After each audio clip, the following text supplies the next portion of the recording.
వికారాబాద్ జిల్లా తాండూరులో చిరుతపులి సంచారం కలకలం రేపింది. మాల్కాపూర్ గ్రామ శివారులోని విశాఖ సిమెంట్ కర్మాగారం సమీపంలో పులిపిల్ల కనిపించిందని స్థానికులు అటవీశాఖ అధికారులకు చెప్పారు. తాండూరు రేంజ్ ఆఫీసర్ శ్రీదేవి సరస్వతి సంఘటన స్థలానికి చేరుకుని పరిశీలించి అక్కడికక్కడ పాదముద్రలను కూడా గుర్తించారు. అయితే అవి అడవి పిల్లివా లేదా పులి పిల్లివా అని నిర్ధారణ కాలేదని అధికారులు తెలిపారు. గుర్తు తెలియని వాహనం ఢీకొని ఒక వ్యక్తి మృతి చెందిన ఘటన మహబూబాబాద్ జిల్లా గండితండా వద్ద చోటు చేసుకుంది. భూపతిపేట సబ్స్టేషన్లో ఆపరేటర్గా పనిచేస్తున్న యశ్వంత్ పని ముగించుకొని ఇంటికి వెళుతుండగా గుర్తు తెలియని వాహనం వెనుక నుండి ఢీకొట్టినట్లు స్థానికులు తెలిపారు. వాహనం తలపై నుండి పోవడంతో వ్యక్తి అక్కడికక్కడే మృతి చెందాడని అన్నారు. సమాచారం తెలుసుకున్న పోలీసులు ఘటనా స్థలానికి చేరుకుని ప్రమాదం గురించి దర్యాప్తు చర్యలు చేపట్టారు. శ్రీ సత్యసాయి జిల్లాలో మహిళల భద్రతకు పెద్దపీట వేయనున్నట్లు జిల్లా ఎస్పీ రత్న పేర్కొన్నారు. మహిళలు, చిన్నారులపై రోజురోజుకు వేధింపులు, భౌతిక దాడులు పెరిగిన తరుణంలో మహిళా భద్రతకు ప్రభుత్వం ప్రత్యేక దృష్టి సారించింది. ఈ క్రమంలో శక్తి యాప్ రూపొందించి అమలులోకి తీసుకురావడమే కాకుండా మహిళా భద్రతకు ప్రత్యేక టీమ్స్ ఏర్పాటు చేయడం జరిగిందని ఎస్పీ తెలిపారు. మహిళల్ని వేధించే వారి భర్తం పట్టేందుకు శక్తి టీమ్స్ ఎంతగానో ఉపకరిస్తాయని జిల్లా ఎస్పీ వి రత్న వెల్లడించారు. అనకాపల్లి జిల్లా బుచ్చేపేట మండలం వడ్డాడి గిరిజాంబగిరిపై కొలువున్న శ్రీ వెంకటేశ్వర స్వామి హుండీ ఆదాయం లెక్కింపు ప్రారంభించారు. హుండీ ఆదాయంతో పాటు టికెట్ల అమ్మకాల ఆదాయ లెక్కింపు కార్యక్రమం చేపట్టారు. గత సంవత్సరం కంటే ఈ సంవత్సరం ఎక్కువ ఆదాయం వచ్చిందని ఆలయ ఈవో శర్మ తెలిపారు. ఈ కార్యక్రమంలో వ్యవస్థాపక ధర్మకర్త దొండ కన్నబాబు, ఈవో శర్మ, బుచ్చేపేట ఎస్ఐ ఏ శ్రీనివాసరావు పాల్గొన్నారు. వికారాబాద్ జిల్లా కలెక్టర్ కార్యాలయం ఎదుట అంగన్వాడీ టీచర్స్ 48 గంటల ధర్నా నిర్వహించారు. ఈ కార్యక్రమంలో అంగన్వాడీ టీచర్స్ హెల్పర్స్ యూనియన్ జిల్లా అధ్యక్షురాలు నరసమ్మ, జిల్లా కార్యదర్శి భారతి పాల్గొన్నారు. ఐసీడీఎస్ సంస్థ గతంలో పనిచేస్తున్న అంగన్వాడీ టీచర్స్ను పర్మినెంట్ చేయాలని వారు కోరారు. మినీ టీచర్లకు 10 నెలల పెండింగ్ వేతనాలను వెంటనే ఇవ్వాలన్నారు. అర్హత ఉన్న ఆయాలకు టీచర్ పోస్టులు వెంటనే భర్తీ చేయాలని డిమాండ్ చేశారు. అనంతపురం జిల్లా వరోకొండ మండలం వై రాంపురం గ్రామంలో శ్రీ ఎర్రిస్వామి తాత స్వామి రథోత్సవం ఘనంగా నిర్వహించారు. ఈ కార్యక్రమానికి భక్తులు వేలాదిగా తరలివచ్చారు. ఆలయ అర్చకులు స్వామివారికి ప్రత్యేక అభిషేకాలు, పూజలు చేశారు. టీడీపీ సీనియర్ నాయకులు మంత్రి పయ్యావుల కేశవ్ సోదరులు పయ్యావుల శ్రీనివాసులకు పూజారులు తీర్థ ప్రసాదాలు అందజేశారు. అనంతరం ఎలాంటి అవాంఛనీయ సంఘటనలు జరగకుండా సిఐ మహానంది సిబ్బందితో బందోబస్తు ఏర్పాటు చేసినట్లు తెలిపారు. ఖమ్మం జిల్లా కూసుమంచి మండలం పాలేరులో ఆక్వాకల్చర్పై అవగాహన సదస్సును డాక్టర్ రవీందర్ నాయక్ ఆధ్వర్యంలో నిర్వహించారు. పాలేరులో తమ పరిశోధన కేంద్రంలో వివిధ రకాల ఆక్వాకల్చర్స్ చేప పిల్లలను నూతన పద్ధతుల ద్వారా సైంటిఫిక్ విధానంతో పిల్లలను ఉత్పత్తి చేసే పద్ధతుల గురించి వివరాలను తెలియజేశారు. ప్రస్తుత కాలాలకు అనుగుణంగా చేపలను పెంచుకోవాలని, ఏ రకమైన ఆహారం అందించాలో, ఏ రకమైన ఆహారం ఇవ్వాలనే విషయాలపై అవగాహన కల్పించాలన్నారు. లారీ ద్విచక్ర వాహనాన్ని ఢీకొన్న ఘటన పల్నాడు జిల్లా పిడుగురాల పట్టణంలో చోటు చేసుకుంది. రెంటచింతలకు చెందిన శివతేజ అనే యువకుడు ద్విచక్ర వాహనంపై వెళ్తుండగా శివారులోని Shri Lakshmi bar and restaurant వద్ద ద్విచక్ర వాహనాన్ని లారీ ఢీకొంది. శివతేజ అక్కడికక్కడే మృతి చెందాడు. ఘటనా స్థలానికి చేరుకున్న పోలీసులు కేసు నమోదు చేసి దర్యాప్తు చేపట్టారు.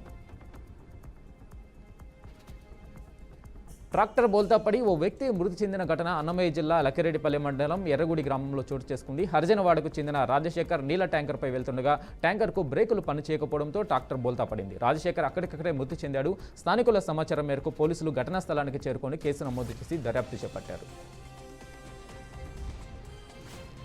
గుంటూరు జిల్లా మంగళగిరి తాడేపల్లి మున్సిపల్ కార్పొరేషన్ను చెత్తరహిత నగరంగా తీర్చిదిద్దడంపై సంస్థ స్వచ్ఛ మంగళగిరి పేరిట ప్రత్యేక కార్యక్రమానికి శ్రీకారం చుట్టింది.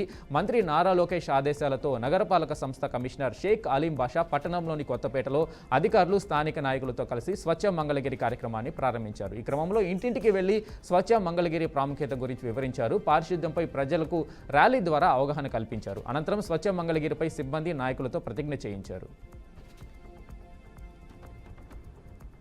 శ్రీ సత్యసాయి జిల్లా మడకశిర పట్టణానికి చేరుకున్న నర్మదానంద బ్రహ్మచారి స్వామి పాదయాత్ర చేస్తూ దేశంలోని శక్తిపీఠాలను దర్శనం చేసుకోవాలని సంకల్పంతో బయలుదేరి ఇప్పటికీ 38 శక్తిపీఠాలను దర్శనం చేసుకున్నట్టు తెలిపారు. 18 రాష్ట్రాల మీదుగా దాదాపు 17,000 కిలోమీటర్లు వచ్చానని, గుజరాత్తో పాదయాత్ర ముగుస్తుందని అన్నారు. మడకశిర మీదకు వెళ్తున్న స్వామి మడకశిర పట్టణంలో విశ్వ హిందూ పరిషత్, పలు హిందూ సంఘాల ఆధ్వర్యంలో నర్మదానంద స్వామికి ఘనస్వాగతం పలికారు.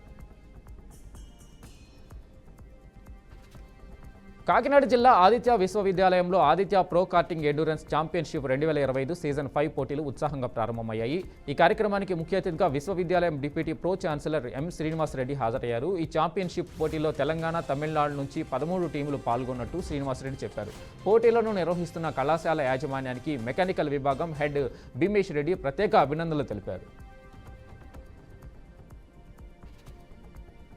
అనుమానాస్పద స్థితిలో యువకుడు మృతి చెందిన ఘటన శ్రీ సత్యసాయి జిల్లా సున్నంపల్లిలో చోటు చేసుకుంది. ఆమడుగురు మండలం తిమ్మిరికుంట్లపల్లికి చెందిన నరసింహులు వాటర్ ప్యాకెట్లను కిరాణా దుకాణాలకు సరఫరా చేస్తూ జీవనం సాగించేవాడు. ఈ క్రమంలో సున్నంపల్లి వద్ద ఒక చెట్టు కింద వాహనాన్ని ఆపి అందులోనే నిద్రించారు. చాలాసేపు అయినప్పటికీ వాహనం అక్కడ నుంచి కదలకపోవడంతో అనుమానం వచ్చిన స్థానికులు పోలీసులకు సమాచారం అందించారు. ఘటనా స్థలానికి చేరుకున్న పోలీసులు వడదెబ్బ కారణంగా మృతి చెందడా లేక ఇతర కారణాల వల్ల అని అనుమానం వ్యక్తం చేశారు. శ్రీ సత్యసాయి జిల్లా పుట్టపర్తి మండలం సమస్యాత్మక గ్రామం వెంగళమ్మ చెరువు గ్రామంలో డీఎస్పీ విజయ్ కుమార్ పోలీసులతో కలిసి పల్లె నిద్ర నిర్వహించారు. గ్రామస్తులతో స్థానిక ప్రాథమిక పాఠశాలలో సమావేశం ఏర్పాటు చేసి గ్రామ పరిస్థితులపై ఆరా తీశారు. గ్రామంలో శాంతి భద్రతకు విఘాతం కలిగించే వ్యక్తుల పట్ల కఠిన చర్యలు తీసుకుంటామని తెలిపారు. ఎవరైనా గొడవలకు పాల్పడినా, అసాంఘిక కార్యకలాపాల జోలికి వెళ్లినా కఠిన చర్యలు తీసుకుంటామని డీఎస్పీ హెచ్చరించారు.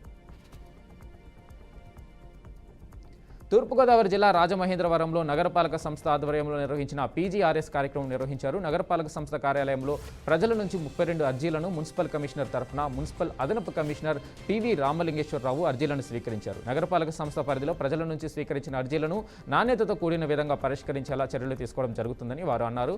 పారిశుద్ధ్య నిర్వహణ, మౌలిక సదుపాయాలు కల్పించడంపై ప్రత్యేక దృష్టి పెట్టాలని రామలింగేశ్వరరావు చెప్పారు. ఎంజీ హెక్టార్ కారు చోరీకి గురైన ఘటన హైదరాబాద్లోని పంజాగుట్టలో చోటు చేసుకుంది. అమీర్పేట్ లాల్ బంగ్లా సమీపంలోని రిలాక్స్ సంధ్యా వైన్ షాప్లో లిక్కర్ కొనుగోలు చేసేందుకు వచ్చిన ఓ వ్యక్తి కారును దుండగుడు దొంగలించాడు. ఆందోళనకు గురైన యజమాని ప్రసాద్ పంజాగుట్ట పోలీసులు ఆశ్రయించారు. కేసు నమోదు చేసుకున్న పోలీసులు వైన్ షాప్ సీసీ కెమెరాల ఫుటేజ్ల ఆధారంగా దర్యాప్తు చేస్తున్నట్లు వెల్లడించారు. విశాఖలో కోర్టు చిత్ర యూనిట్ నటులు సందడి చేశారు. నగరంలోని హోటల్ దష్పల్లాలో ఏర్పాటు చేసిన సమావేశంలో మెయిన్ రోల్ చేసిన శివాజీ, లాయర్ పాత్ర నటించిన ప్రియదర్శి, హీరో హర్ష రోషన్, హీరోయిన్లు శ్రీదేవి పాల్గొన్నారు. ఈ చిత్రాన్ని ఎంతగానో ఆదరించినందుకు వారు ప్రేక్షకులకు కృతజ్ఞతలు తెలిపారు. ఈ చిత్రం సమాజానికి ఓ మంచి సందేశాన్ని ఇస్తుందన్నారు. విడుదలైన 3 రోజుల్లోనే రికార్డు స్థాయిలో కలెక్షన్స్ రావడం చిత్ర విజయానికి నిదర్శనమని తెలియజేశారు. మెదక్ జిల్లా నర్సాపురం మండలంలోని ఎల్లాపూర్ గ్రామంలో కుల వివక్ష ఉగ్రరూపం దాల్చింది. ఆ గ్రామంలో దళితులు ఇప్పటికీ కుల వివక్షత అనుభవిస్తున్నారు. దళితులను ఇళ్లలోకి రానివ్వరు. ఇక్కడ హోటళ్లలో 2 గ్లాసుల విధానం కొనసాగుతుంది. ఛాయ్ తాగి డబ్బులు ఇవ్వాలంటే చేతికి ఇస్తే తీసుకోరు, టేబుల్ పైన పెట్టాల్సిందే. అంబేద్కర్ విగ్రహాన్ని ధ్వంసం చేశారు. 3 వ్యక్తులు విగ్రహాన్ని ధ్వంసం చేసినట్లు గ్రామస్తులు తెలియజేశారు. హనుమాన్ మందిర్కు దళితులను రానివ్వకుండా ఉంచారంటే ఈ గ్రామంలో కుల వివక్షత ఏ రూపంలో ఉందో తెలుస్తుంది. నంద్యాల జిల్లా బేతంచెర్ల మండలం ఆంబాపురం గ్రామంలో సిపిఐ మండల కార్యదర్శి భార్గవ్ అధ్యక్షతన ధర్నా నిర్వహించారు. ఈ కార్యక్రమానికి ముఖ్య అతిథిగా సిపిఐ నంద్యాల జిల్లా కార్యదర్శి ఎన్ రంగనాయుడు హాజరయ్యారు. ఇల్లు లేని నిరుపేదలకు ఇంటి పట్టాలను తక్షణమే మంజూరు చేయాలని రంగనాయుడు ఆగ్రహం వ్యక్తం చేశారు. ఎన్నికలకు ముందు ఇచ్చిన హామీని నెరవేర్చాలని ప్రభుత్వాన్ని డిమాండ్ చేశారు. అనంతరం ఎంపీడీఓ ఫజుల్ రెహమాన్, తహసీల్దార్ ప్రకాష్ బాబులకు వినతి పత్రం సమర్పించినట్లు తెలిపారు. తూర్పుగోదావరి జిల్లా రాజమహేంద్రవరం కలెక్టరేట్లో ప్రజా సమస్యల పరిష్కార వేదిక కార్యక్రమం నిర్వహించారు. ఈ కార్యక్రమంలో జాయింట్ కలెక్టర్ ఎస్ చిన్నరాముడితో కలిసి కలెక్టర్ పి ప్రశాంతి ప్రజల నుంచి అర్జీలను స్వీకరించినట్టు తెలిపారు. ప్రతి సోమవారం నిర్వహిస్తున్న ప్రజా సమస్యల పరిష్కార వేదికకు అధికారులు తప్పకుండా హాజరు కావాలని కలెక్టర్ తెలిపారు. ప్రజల సమస్యల పరిష్కారం దిశగా చర్యలు తీసుకోవాలని కలెక్టర్ పి ఆదేశించారు. నంద్యాల జిల్లా బేతంచెర్ల సెంటర్ ప్రజలకు నష్టం కలిగించే స్మార్ట్ మీటర్లను మండలంలో బిగించకూడదని సిపిఎం పార్టీ నాయకులు ధర్నా కార్యక్రమం నిర్వహించారు. స్మార్ట్ మీటర్లు బిగిస్తే వాటిని పగలగొట్టండి అని చెప్పినటువంటి నారా లోకేష్ ఇప్పుడు కూటమి ప్రభుత్వం అధికారంలోకి వచ్చిన తర్వాత స్మార్ట్ మీటర్లను కూటమి ప్రభుత్వమే బిగిస్తుందన్నారు. వాటిపైన స్పందించకుండా ఏమీ తెలియనట్టుగా కూటమి ప్రభుత్వం వ్యవహరిస్తుందని సిపిఐ పార్టీ మండల కార్యదర్శి మధుశేఖర్ తెలిపారు. టౌన్లో ఇప్పుడే షాప్లో స్మార్ట్ మీటర్లు బిగించారని, అయితే ఇళ్లకు స్మార్ట్ మీటర్లు బిగిస్తే ధ్వంసం చేయడానికైనా మేము సిద్ధంగా ఉన్నామని వారు హెచ్చరించారు. అక్రమంగా మట్టిని తరలిస్తున్న ఘటన సత్యసాయి జిల్లా గోరంట్ల మండలంలో చోటు చేసుకుంది. పాలసముద్రం చెరువు ఆయకట్టు నందు 7 టిప్పర్లతో ఒక జేసీపీలు పెట్టి లేఅవుట్లకు మట్టి తరలిస్తూ మట్టి మాఫియా సొమ్ము చేసుకుంటున్నారు. కొందరు నాయకులు గ్రామ ఫీల్డ్ అసిస్టెంట్ దగ్గరుండి టిప్పర్లతో మట్టి తోలిస్తున్నారు. ఇంత జరుగుతున్న జిల్లా స్థాయి అధికారులు నిమ్మకు నీరు ఎత్తినట్టుగా వ్యవహరిస్తున్నారు. స్థానిక పంచాయతీ నాయకులు మట్టిని తరలిస్తున్నట్టు టిప్పర్లను అడ్డుకుని వెనక్కి పంపించారు. ఓ తండ్రి తన పిల్లలను కాలువలోకి పడవేసిన ఘటన అంబేద్కర్ కోనసీమ జిల్లా రామచంద్రపురం నేలపర్తిపాడులో చోటు చేసుకుంది. వెంటూరు గ్రామానికి చెందిన పిల్లిరాజు తన కుమారుడు కుమార్తెలను స్కూటీపై తీసుకెళ్లి కాలువలో నెట్టేసినట్లు స్థానికులు తెలియజేశారు. ఈ ఘటనలో 10 ఏళ్ల బాబు సందీప్ ప్రాణాలతో బయటపడగా 6 ఏళ్ల పాప కారుణ్య మృతి చెందింది. సమాచారం మేరకు ఘటనా స్థలానికి చేరుకుని దర్యాప్తు చేపట్టినట్లు ద్రాక్షారామ పోలీసులు వెల్లడించారు. Anakapalli Vijayaramarajupeta quarry lorry railway ట్రాక్ను ఢీకొన్న ఘటనపై జిల్లా పోలీసు కార్యాలయంలో ప్రత్యేక సమావేశం నిర్వహించారు.